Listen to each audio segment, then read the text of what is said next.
Bismillahirrahmanirrahim. Assalamualaikum warahmatullahi wabarakatuh.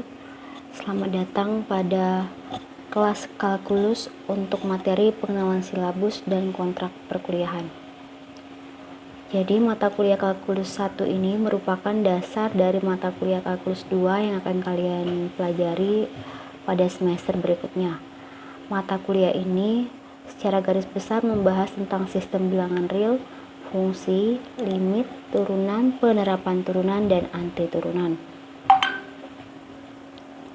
Untuk referensi yang digunakan selama 1 semester ke depan, kita menggunakan buku kalkulus edisi berapapun, tapi jilid 1 karangan dari Purcell. Kemudian untuk referensi pendamping, kalian bebas menggunakan buku apapun. Kemudian materi yang akan dibahas, untuk materi pertama ini kita akan membahas RPS dan kontrak perkuliahan. Kemudian nanti akan ada materi tentang sistem bilangan real, pertidaksamaan, dan nilai mutlak. Ini kalau kalian menggunakan buku utama, ini ada pada bab 0. Kemudian berikutnya kita akan mempelajari fungsi yang masih berada di bab 0 juga. Kemudian limit fungsi itu ada di bab 1. Kemudian turunan fungsi, kekontinuan, keterdiferensialan fungsi itu ada di bab 2. Kemudian aplikasi turunan di bab 3 dan integral tertentu juga ada di bab 3. Jadi selama 1 semester ke depan kita hanya akan mempelajari 4 bab, yaitu bab 0, 1, 2, dan 3.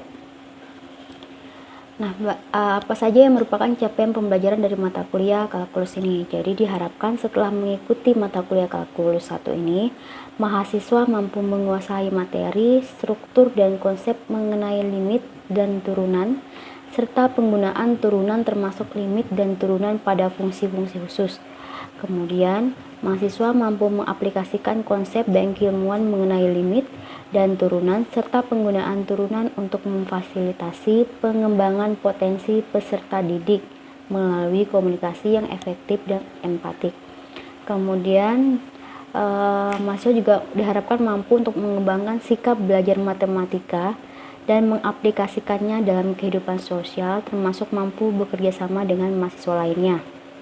Dan yang terakhir, diharapkan setelah mengikuti mata kuliah kalkulus 1 ini, adik-adik mahasiswa lebih terbuka, jujur, tekun, disiplin, dan cermat. Nah, kemudian untuk proses pembelajaran yang kita lakukan untuk semester ini, kita prosesnya yaitu perkuliahan secara online, kemudian diskusinya pun online, bisa menggunakan e-learning atau WhatsApp group yang sudah dibuat. Kemudian berikutnya adalah studi kasus. Kemudian selanjutnya adalah kontrak perkuliahan. Untuk kontrak perkuliahan, yang pertama untuk absensi. Jadi presensi itu minimal kehadirannya 75%. Itu adalah syaratnya. Kemudian penilaiannya bagaimana? Jadi untuk penilaian kalkulus ini, saya mempunyai 5 poin penilaian. Yang pertama presensi, saya menulisnya 10%, kemudian tugas kelompok dan tugas mandiri 20%, kuis 15%, UTS 25%, dan UAS 30%. Nah, untuk presensi karena ini ke perkuliahannya secara online, jadi saya perkuliahan menggunakan video pembelajaran yang diupload di YouTube. Nanti di komen video YouTube tersebut, teman-teman bisa menulis nama dan kelas. Komen yang teman-teman tulis pada kolom komen itu akan saya anggap sebagai kehadiran teman-teman di kelas. Baiklah, demikian perkenalan untuk mata kuliah kalkulus 1. Sekian, wassalamualaikum warahmatullahi wabarakatuh.